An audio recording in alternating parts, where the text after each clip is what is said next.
work with staff, I work with volunteers, I work with park visitors. My job is all about getting people outside and comfortable outside and sharing this 3,000 acre park with people. So you're in a park that's in 3 counties, you're in the metro area, you're in the heart of transportation, trains, bridges, airplanes, bike trails, all sorts of things going on.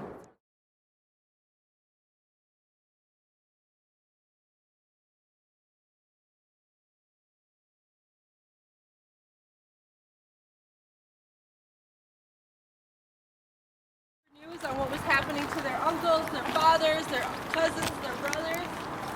Over 3,000 men were convicted, 300 men were convicted of crimes related to the U.S. Civil War, and they were staying in Mankato. And the day after Christmas, 38 of those men were hanged. And that ring that you see out there is in honor of those families, those 38 families that were affected by that mass hanging. It's the largest in our U.S. history.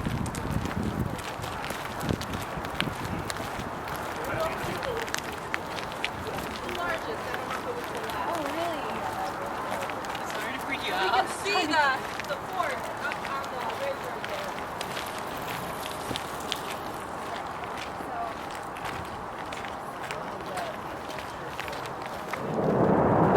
So I had a passage from James Joyce's An Encounter in which 2 young children end up going on an adventure in which they have idealized expectations of adventure and all these romantic ideologies on the subject. However, at the end of the story, they aren't fulfilled and they end up having an odd encounter, hence the name of the story. So the passage from the story that I chose to focus on focuses on the protagonist of the story waiting for his friend at the beginning of their adventure. So the passage goes, "That night I slept badly. In the morning I was first comer to the bridge, as I lived nearest. I hid my books in the long grass near the ash pit at the edge of the garden where nobody ever came, and hurried along the canal bank. It was a mild, sunny morning in the first week of June. I sat up on the coping of the bridge, admiring my frail canvas shoes, which I had diligently pipe-clayed overnight, and watching the docile horses pulling a tramload of business people up the hill. All the branches of the tall trees which lined the mall were gay with little light green leaves, and the sunlight slanted through them onto the water. The granite stone of the bridge was beginning to be warm, and I began to pat it with my hand in time to an air in my head. I was very happy."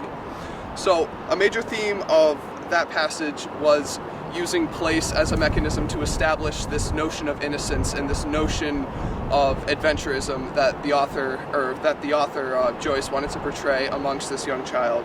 And as a whole, and specifically water, is used to further establish this theme. The beginning of this story takes place along a riverbank, and there is a bridge that he's waiting upon for his friend Mahoney. And so what I decided to do was I decided to use those tropes, use setting in a way to build upon this notion of innocence and these that thematic presence of innocence in the story. So what I decided to do was write a prose poem that focused on similar mechanisms that I would use in which my brothers and I are at a park in a similar setting. So, automatic doors, lumber open, free from the Honda Odyssey that had brought us here.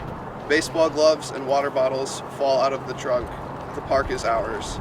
The field, all the sappy pine trees, the pond, all of it.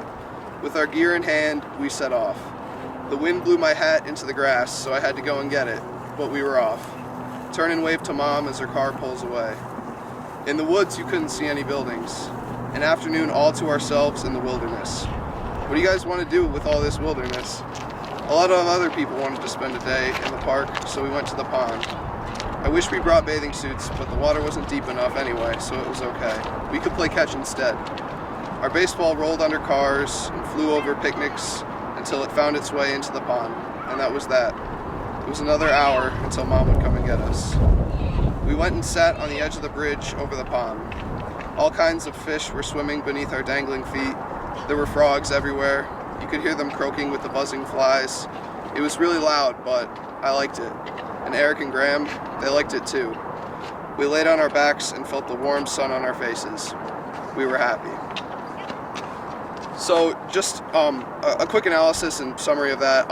Joyce did an excellent job incorporating short sentence structure and very basic vocabulary in this passage and throughout the poem as a whole, or throughout the story as a whole, which comes from the perspective of the child protagonist. And I really set out to do something similar with my prose. I tried to keep things basic. I tried to keep my vocabulary relatively simple, yet also incorporate setting in a way which established and built upon these themes of innocence that we see throughout an encounter. And I was happy that I got to do it through a yarn that incorporated me and my brothers. So as a whole, I had a great experience with the process, and it was something I thoroughly enjoyed. So thank you. James Joyce's short story Evelyn presents readers with an opportunity to take a glimpse into Dublin in the early 20th century. Like Britain, it's an island, so a lot of the culture and history around that country is built around both the ability to transport yourself within water and also be isolated because of water. Within Evelyn, we see a contrast of those two ideas. The story itself, near its conclusion, ends with the quotation, "All the seas of the world tumbled about her heart. He was drawing her into them. He would drown her. She gripped with both hands at the iron railing." That quotation leaves us with Evelyn frozen in time, stranded in one place, in between all the possibilities of the world within the ocean, all of the water in front of her, and her rugged history on the island of Ireland. Her family history is not great, but yet it's something she knows. It's concrete. It's like the iron railing she's holding on to. The water that's in front of her is every bit of possibility. She talks earlier in the story about Melbourne, London, all places she hasn't been, and now she's looking at going to Argentina. That doesn't really matter. The current of the water is what frightens her. The opportunities, the situations that may be in front of her that she's never seen before, due to her class. Like the older generation of, or not the older generation, the higher class of England may have more opportunities to travel and see the water as an opportunity as opposed to a barrier. But Evelyn we see as someone who's never left the island, who dreams of even going to London, not just leaving Ireland. So I wrote a short poem just to describe sort of the emotions around her, titled "The Dublin Statue." I'll read it for you here.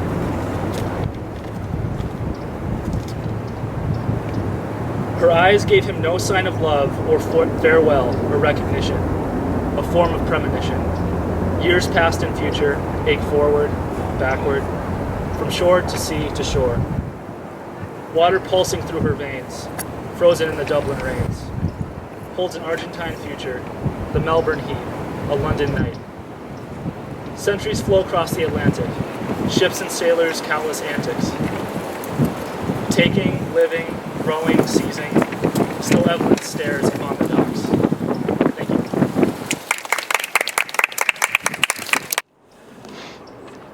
Alright, so I will be reading an excerpt and then examining The Love Song of J. Alfred Prufrock by T.S. Eliot.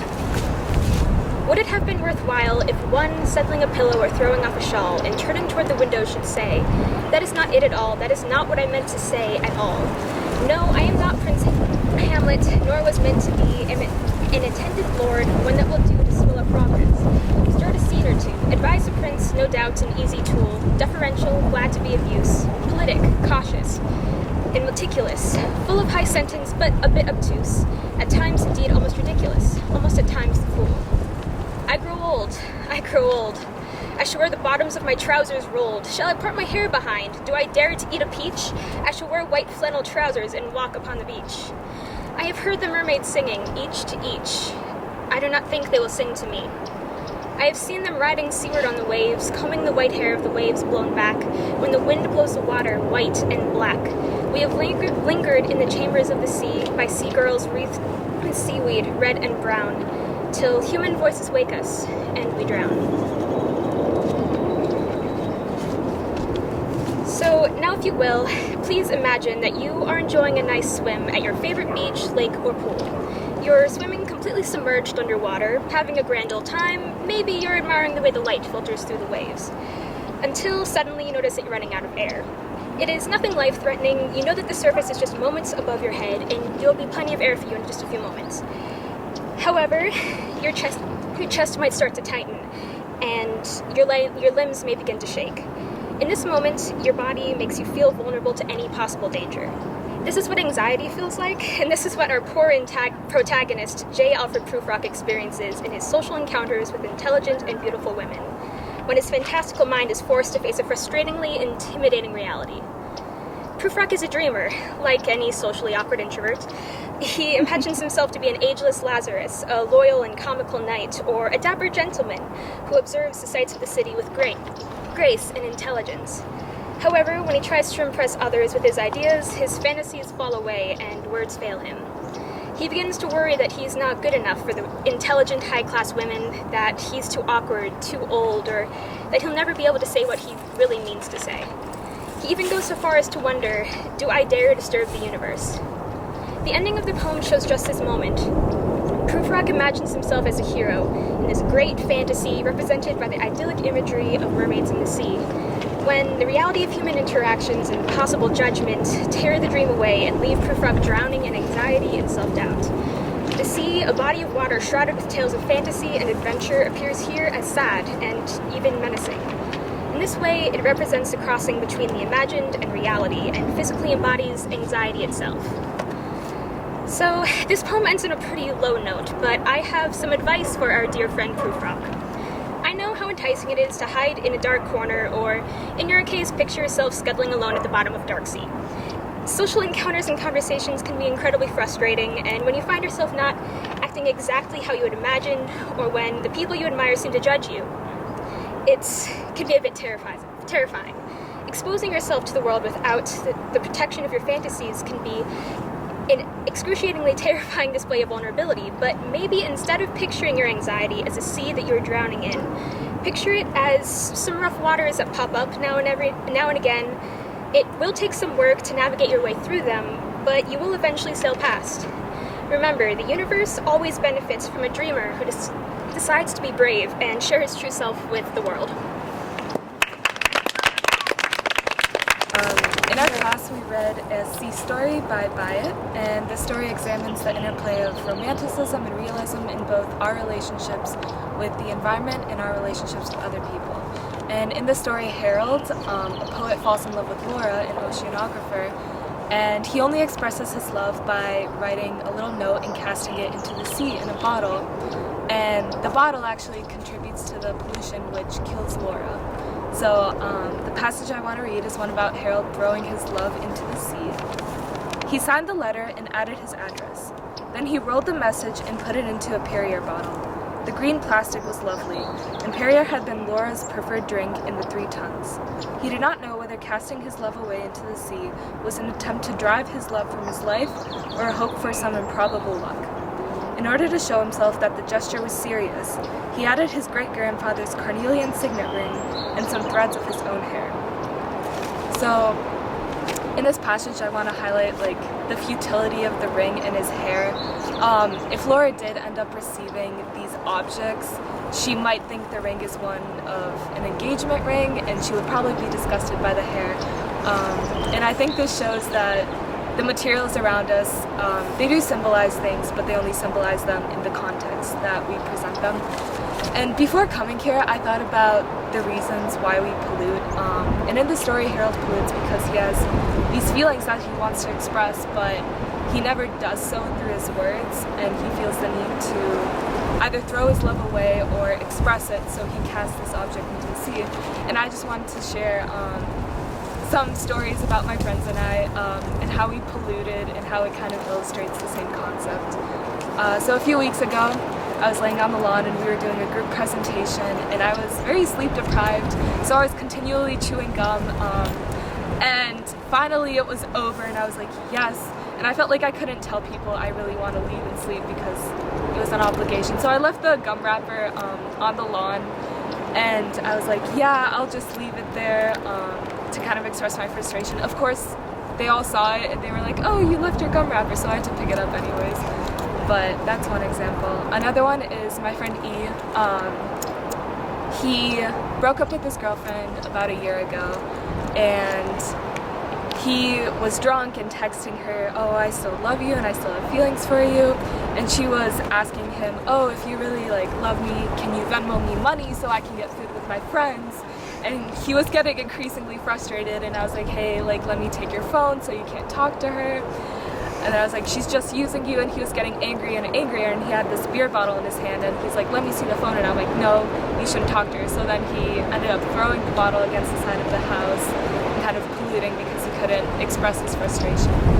And the third one, I went out with a guy, in high school, and it was my first serious relationship, and his mom would not let us stay inside the house or in his room with the door closed.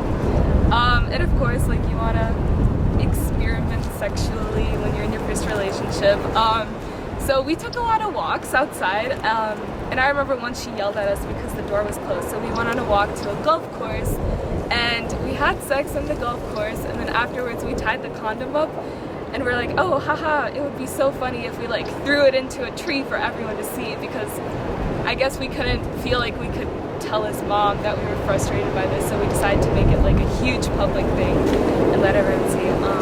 And I guess in taking this class, it made me realize how interconnected our relationships are with other people and with the land, and we often treat the land like we want to treat other people. They're very correlated, and I think in order to improve our relationships with both, we should express things through words and not through material objects. Correct. Great. Sorry, I can't even see right now. Hold on. Okay. I had the poem In Praise of Limestone by W.H. Auden, and this is an excerpt that really spoke to me about the complex relationship between mankind and nature itself. They were right, my dear. All those voices were right, and still are. This land is not the sweet home that it looks, nor its peace the historical calm of a site where something was settled once and for all. A backward and dilapidated province, connected to the big busy world by a tunnel. With a certain seedy appeal, is that all it is now? Not quite. It was a worldly duty which, in spite of itself, it does not neglect, but calls into question all the great powers assume. It disturbs our rights. This excerpt really spoke to me about how civilization is in itself a battle against nature. We struggle to survive in this world and make ourselves a place of security where we do feel that we are immoral to the effects of nature. And many times nature proves that it does not have a biased opinion about who it decides to struck against. Thus, we have natural disasters where thousands can be dead, and it does not matter who they were previously before the disaster struck. This poem really spoke to how human nature versus nature itself is a battle of survival. We destroy nature in order to fill ourselves with the life to continue on. We build structures and many cities to provide us our identity with ourselves and many other people, but yet we build these buildings which destroys the land, and in itself shows that we are always destroying nature in order to preserve our own life. And I feel like this representation that I have shows the complex relationship between water, which the planet is mainly made out of, and we feel that we are the sole predator or apex immortal being on this earth, when times and times again the earth proves that it will last longer than we are.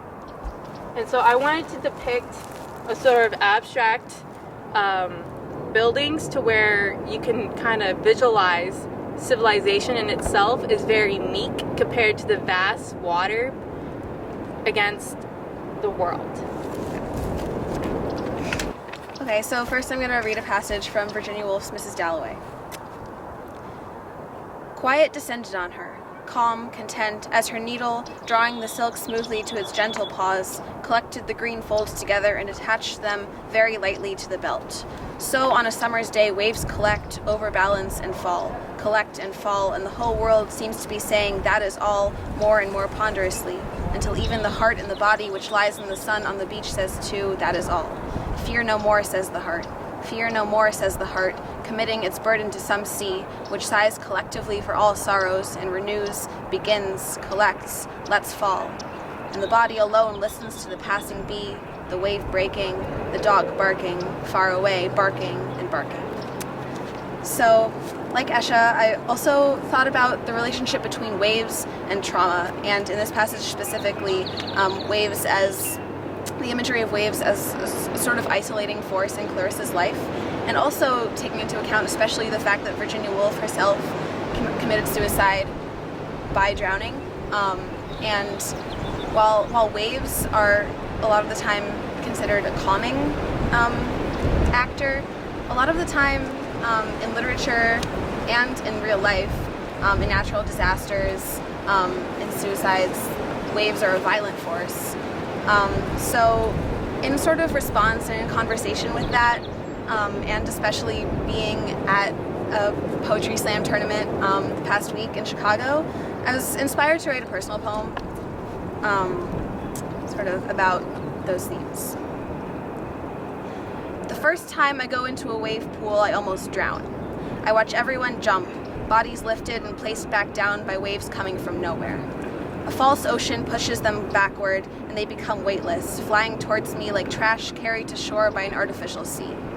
And the next thing I remember after deciding to swim to where my feet couldn't feel the ground is how it felt to be swallowed by a thing I chose to jump into.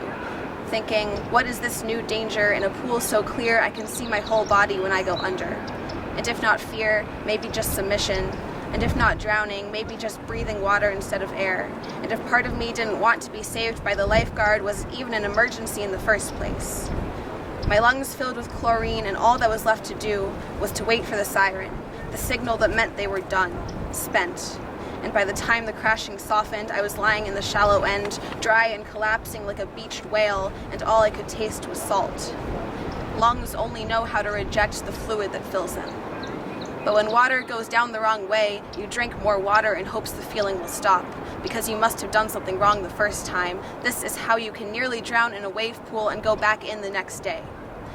I wiped my face, and I couldn't tell whether I had been crying because everything around me was water, and all the bodiless heads in front of me were floating back again towards the wall, silent buoys on a dark lake.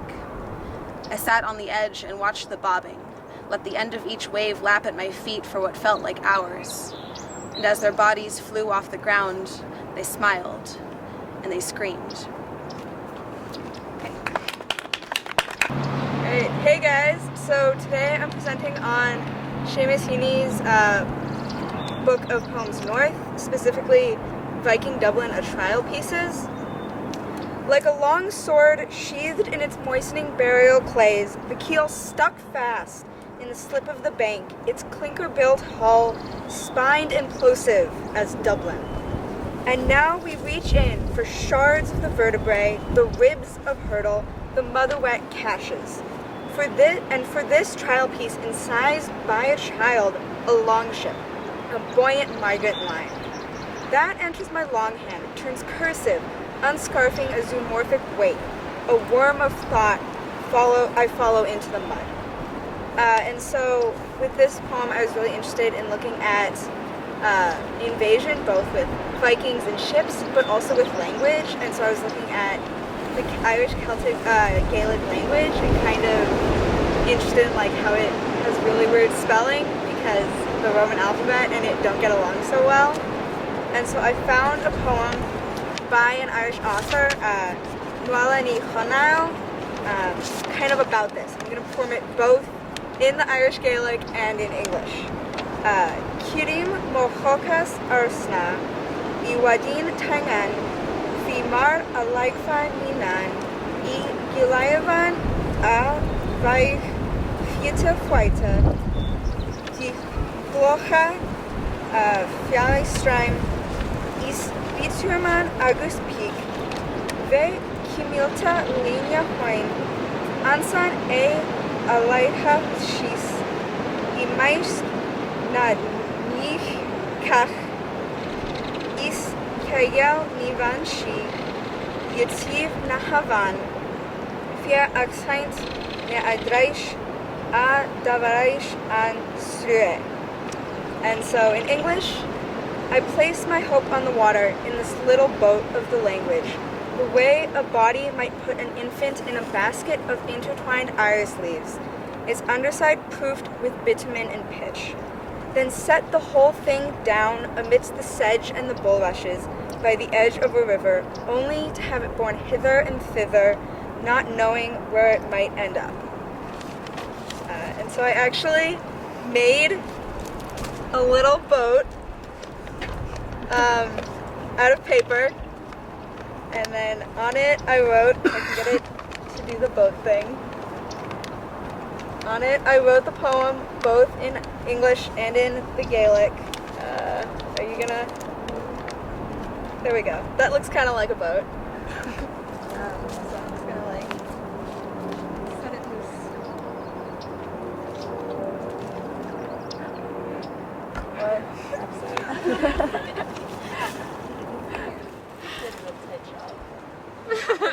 Okay, so first I'm going to read an excerpt from The Heart of Darkness by Joseph Conrad. This is from the exposition of the story, where they're sort of setting up the mentality that the narrator has around Britain as an empire. And indeed nothing is easier for a man who has, as the phrase goes, followed the sea with reverence and affection than to evoke the great spirit of the past upon the lower reaches of the Thames. The tidal current runs to and fro in its unceasing service, crowded with memories of men and ships it had borne to the rest of home or to the battles of sea. It had known and served all the men of whom the nation is proud, from Sir Francis Drake to Sir John Franklin, knights all, titled and untitled, the great knights errant of the sea. It had borne all the ships whose names are like jewels flashing in the night of time, from the Golden Hind, returning with her rotund flanks full of treasure, to be visited by the Queen's Highness, and thus passed out of the gigantic tale, to the Erebus and Terror, bound on other conquests, and that never returned. It had known the ships and the men. They had sailed from Deptford, from Greenwich, from Erith, the adventurers and the settlers, king's ships and ships of men, on change, captains, admirals, and the dark interlopers of the eastern trade, and the commissioned generals of East India fleets, hunters for gold or pursuers of flame. They had all gone out on that stream, bearing the sword and often the torch, messengers of the night within the land, bearers of a spark from the sacred fire. What greatness had not floated on the ebb of that river into the mystery of an unknown earth? The dreams of men, the seeds of commonwealths, the germs of empires. So, I decided to sort of take that quote, the germs of empires, and think about things that go in the Thames, and wrote this picture book about pollution in the Thames River. It is an illustrated history. Let me grab that, thank you. Even though the Thames had long been London's main source of drinking water, people used to think it was okay to dump raw, unfiltered sewage in the river. The situation got really bad during the 19th century, leading to several large outbreaks of cholera. So you see, there's the raw, unfiltered sewage, and there's the coffin. and here's the river. In the hot summer of 1858, the Thames dried up, exposing the sewage to the open air. The Great Stench, as it was called, forced Parliament to install a new sewage system. And so here you see Parliament, and they're saying, God, that reeks, or good God, that reeks. And there's the exposed sewage. And so this system worked great for a long time. Here are the happy, alive fish now floating in the river that does not have sewage. But in the 1950s, the river was declared biologically dead because sewage had seeped into the river because of damage to the city's infrastructure due to wartime bombings. So here you see the fish are dead, and there is more sewage in the river again. Post-war recovery efforts, as well as increased environmental awareness and restrictions on dumping, have brought the river back to life. Today, there are 125 species of fish living in the Thames, as opposed to pretty much none in the 1950s. And so here are all of the happy fish living in the Thames. Now, the biggest threat to the river's health is plastic waste. Marine animals ingest the garbage and it damages their health. So here's all the plastic waste that's in the Thames now. Scientists also worry about the effects the trash will have on life in the North Sea once it flows out of the Thames, much like all of the great British men and ships flowed out of the Thames and off into the world. Will Londoners manage to save their great or ghastly river yet again? Who knows? And that is that. Awesome. Sorry for that. So for my presentation, I did To Room 19 by Doris Lessing, which, as you all know, is the story of a woman, Susan's, sort of life and decline as she struggles to define her agency and her sense of self beyond being like a mother and a wife. And so I'm just going to read the last passage as she slowly drifts off into death because she's chosen to end her life instead of continue living with the monotony and unhappiness that the trappings of modern womanhood had stuck her with. So, she had about 4 hours. She spent them delightfully, darkly, sweetly, letting herself slide gently, gently to the edge of the river. Then, with hardly a break in her consciousness, she got up, pushed the thin rug against the door, made sure the windows were tight shut, put 2 shillings in the meter, and then turned on the gas. For the first time since she had been in the room, she lay on the hard bed that smelled stale, that smelled of sweat and sex.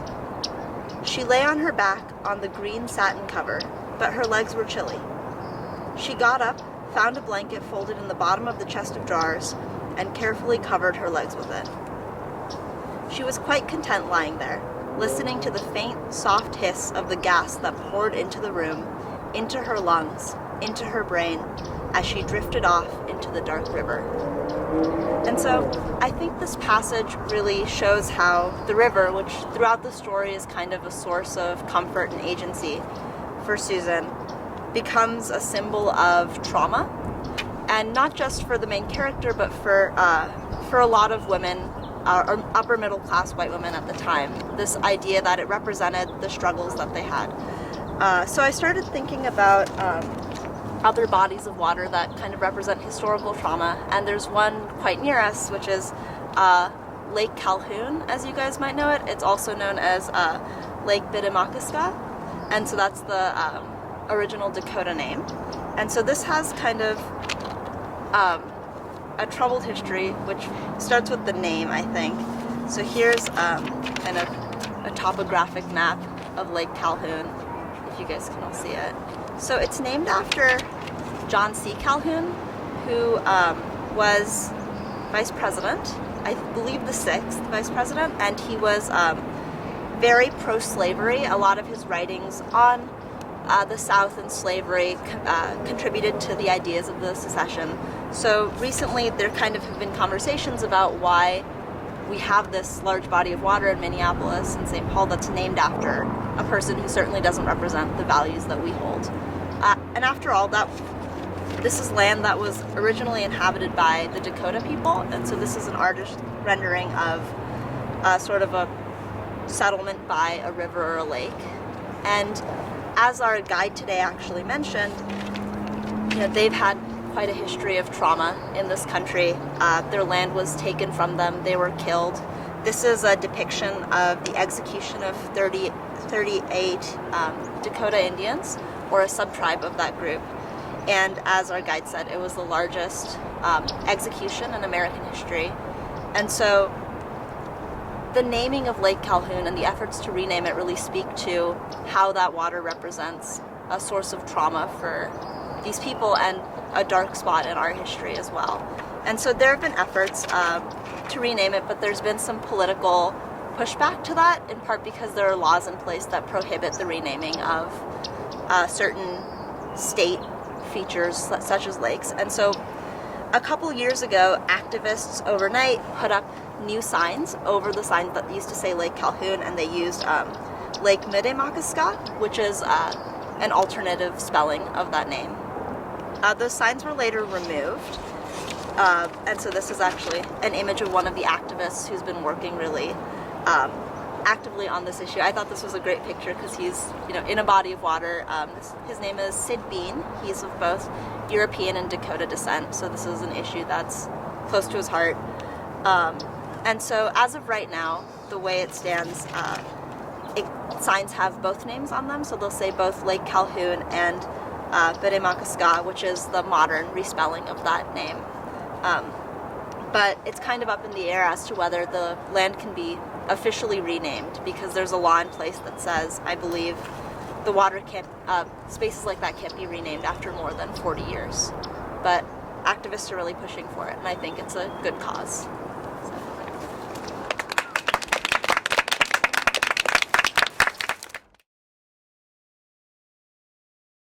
Okay. An excerpt from The Sea is History by Derek Walcott. Then came the sonata flies, then came the secretarial heron, then came the bullfrog, bellowing for a vote. Fireflies with bright ideas, and bats like jetting ambassadors, and the mantis like khaki police, and the furred caterpillars of judges examining each case closely, and then in the dark ears of ferns, and in the salt chuckle of rocks, with their sea pools, there was the sound, like a rumor without any echo, of history really beginning. In this section of the poem, what Walcott's trying to do is trying to liken our long history to each of the animals that we'd find along the sea. However, what I discovered is that each of these animals is also something you'd find along a river. A smaller body of water, but a body of water nonetheless. So what I've done is I've looked back among a bunch of Native American myths and found one from a different tribe describing how they saw each of these animals. For example, the fly in the extreme northwest around California or Mexico is the Kumeyaay tribe, which has a legend about how the fly actually voted for people to die. The story goes that the elders had decided to have a bit of a contest. They had people decide whether or not they wanted to just die outright, live for a little bit, and then die, or if they wanted to live forever. Everyone was divided over it, and so the deciding vote went to the fly, who suggested to people that maybe they should just live for a bit and then die. They say that the fly now rubs his arms together to try and offer an apology for making such a sudden and grievous decision. As for the heron, the Algonquin, which are mainly grouped by language, they're located all over the United States, had a story about how the heron once was offering many animals passage across a river, and the wolf came up to the heron, made an implication that the heron was a bit proud of himself, quickly tried to correct himself, but then when the heron offered him passage across the river, he dropped him off halfway, the wolf drowned. And that's why wolves never trust herons to this day. As for the bullfrog, a confederacy joining 5 Native American peoples around Maine was called the Wabanaki tribe, which had a story about how a giant water-hoarding bullfrog was actually defeated by a local hero called Gluskabe. This bullfrog would often dam up rivers, try and keep the water all for itself, and it was when he finally defeated it that it was able to flow all throughout the land and be accessed by everyone. The firefly, according to the Apache tribe, which were a bunch of culturally related tribes around Arizona, had a story about how a fox once stole fire from the fireflies, to whom it solely belonged, and brought it to humans. However, the fireflies didn't let this go unpunished, and so they decided that the fox would never be able to use fire himself, which is why foxes don't run around using fire. As for bats, according to a group of tribes to the northeast called the Anishinaabe, there's actually a story about how bats originated from a group of cannibal women who were more monster than human. When they are finally found, they are cut into pieces, and the pieces flew away as bats. Bats in most Native American stories did have a history of being a sort of strange connecting point between birds and mammals. So they always had more upsetting stories or ones about how they had no real place to belong. As for the mantis, praying mantises are fairly popular among the world for their legends, although Native Americans didn't have very many specific legends about mantises. Though as for insects, the Lenape tribe, which was around the New Jersey or Delaware River, actually had a story about how children started an entire war over a grasshopper. Insects were often used to talk about how pride can often escalate a very small conflict into something huge and world-spanning. Now, as for the caterpillar, there are a group of 9 tribes living around northeastern California, which were called the Achomawi, which had a story about how the caterpillar was actually the deciding factor in a gamble to save people from darkness. So caterpillars were recognized as very important and generally weren't harmed. Now, the point of this is to say that when Derek Walcott says that the sea is our history, the reason that the water, the river, the seas is our history is because water is the origin of all life.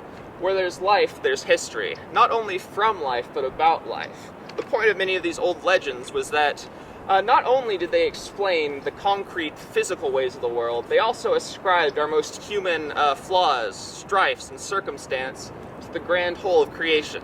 They're a way of teaching emotional lessons as well as physical. And that's my presentation.